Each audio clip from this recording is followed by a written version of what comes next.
Hello guys, hello Earth Signs, Gemini, Libra, and Aquarius. Welcome dito sa aking channel, Kapalaran 888. Welcome.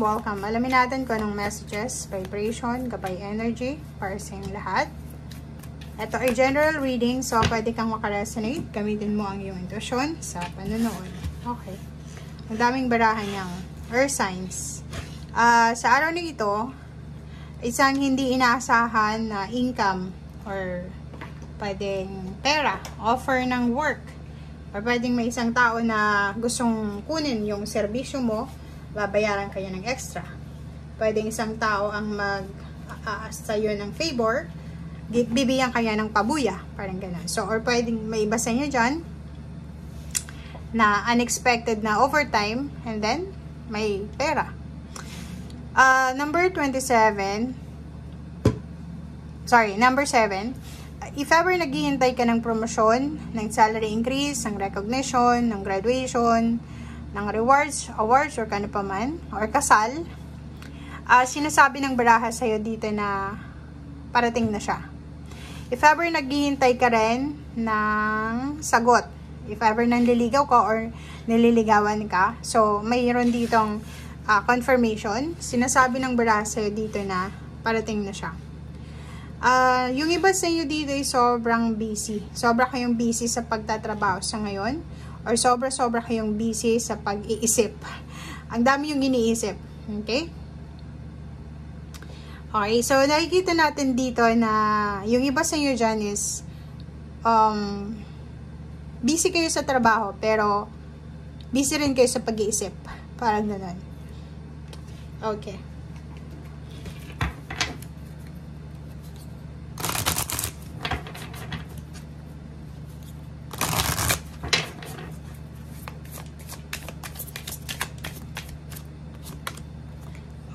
Ceremony.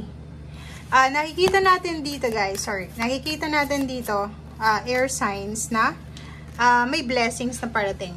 Tingnan nyo.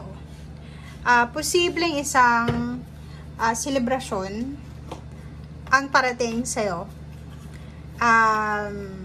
Pwedeng ito ay selebrasyon ng komunidad. Like, may weddings talaga. Yung, alam mo yung wedding na pang masa. Parang ganun. So, pwedeng isa ka sa mga ninong, or pwedeng abay, parang ganun. Or pwedeng ikaw yung magse-celebrate. May kainan. So, naghahanda ka. Pwedeng, ang nakikita natin dito is may selebrasyon na magaganap.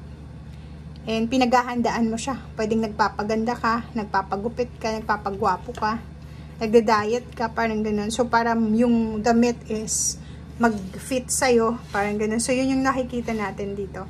So, sobra yung excitement mo dyan. Okay, excited ka sa posibleng celebration na yan. Naghahanda ka ngayon diba? So, comment down below. Air signs, Gemini, Libra, and Aquarius. And rainbow, may pag-asa, may blessings. May blessings na parating. Ayun na nga. It's either new relationship, may promotion, may unexpected windfall ng pera, mayroon na unexpected na offer ng work, may unexpected na nag-iisip sa'yo, may unexpected invitation ng celebration. So, ang dami-daming mga okasyon or maraming mga tawag dito, pangyayari na posibleng magbigay sa iyo ng kaligayahan. Okay? And yung unexpected na income, pwedeng blessings din to na parating. Diba? So, kung makikita mo dito, may mga offer of relationship, offer ng choices, pwedeng, ang daming nag-o-offer sa'yo, ng trabaho, ng relationship, ng travel, ano pa ba? Pera. So, nakikita natin dito, air signs, if ever man na may nag-o-offer sa'yo ng trabaho, travel, or ano pa man, sinasabi ng barahan na, posibleng mataas yung kita dito. So, pwedeng nasa ibang bansa siya. Yung work na itong ino-offer sa'yo is sa ibang bansa. Or pwedeng yung company na to na ino-offer sa'yo, na pwede mong pag-applyan, mataas yung standard niya. Parang ganun. Okay, so kaso lang, nandito ka pa rin. Restrictions and rejection and temptation. So, hindi ka naniniwala eh. Parang, kung makikita mo dito, may blessings ang parating. May ceremony, may celebration na parating.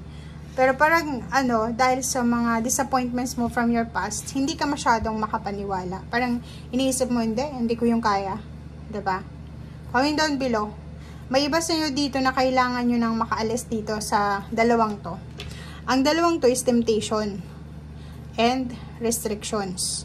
So, ibig sabihin, hindi ka makapag-desisyon kasi, halimbawa, nag-desisyon ka ngayon, magpa-process ako ng papeles, gusto kong pumunta ng ibang bansa, katulad ng kapitbahay namin.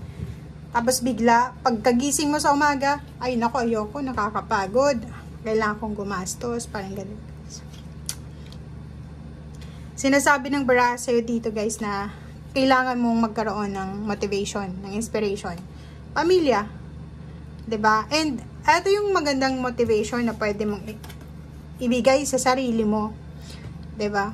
If may offer sa iyo ng pagtatrabaho sa ibang bansa or sa company na mataas yung magpasweldo, i-motivate mo yung sarili mo ganito, 'di ba? Kikita ka ng malaki, ipagmamalaki ka pa ng pamilya mo.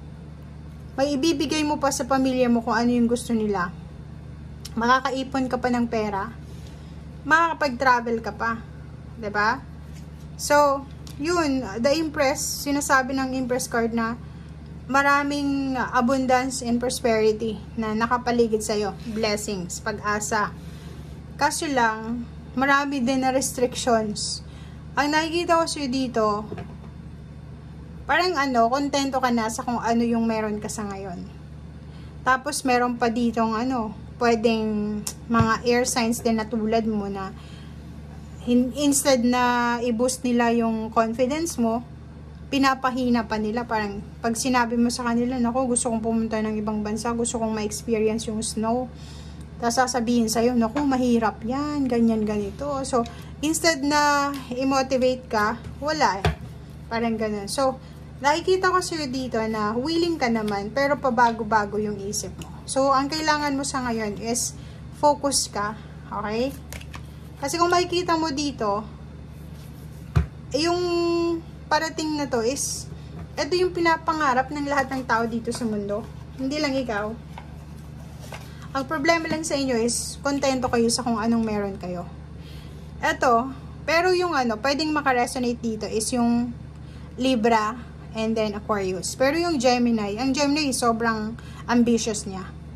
Pag in-offer mo siya ng ganitong sitwasyon, ng malaking halagang pera, malaking sweldo, magugo talaga siya. Pero yung Libra, kontento siya sa kung anong meron siya kahit maliit na sweldo, basta masaya siya. Yun lang, yung pinaka focus ng Libra is yung happiness, emotional happiness. Second na lang yung money, kung may money involved. Pero yung Aquarius naman, nasa level lang siya ng, balance lang siya. So, kung ikaw ay makaka-resonate dito, sinasabi na mag-focus ka sa kung ano yung gusto mo kasi may perang parating eh. Mahawakan mo yung lump sum na to. May promotion, may salary increase, may travel. Makakapag-ipon ka ng pera. May bibigay mo kung ano yung gusto mo ibigay sa pamilya mo. Parang ganun. So, kailangan mo lang mag-desisyon. Kailangan mo lang ng lakas loob. And then, yun, wag mong pabalik-balik yung decision making. Kasi, nandito yung Capricorn energy na pabalik-balik, hindi ka makapag-desisyon kasi nakadesisyon ka na, tapos pabalik-balik ulit, ayoko na, gusto ko pa, ayoko na, parang ganun. Same relationship din na, sa relationship, naghiwalay, nag-break na, nagkabalikan ulit, parang ganun. So, thank you for watching and see you again. Bye!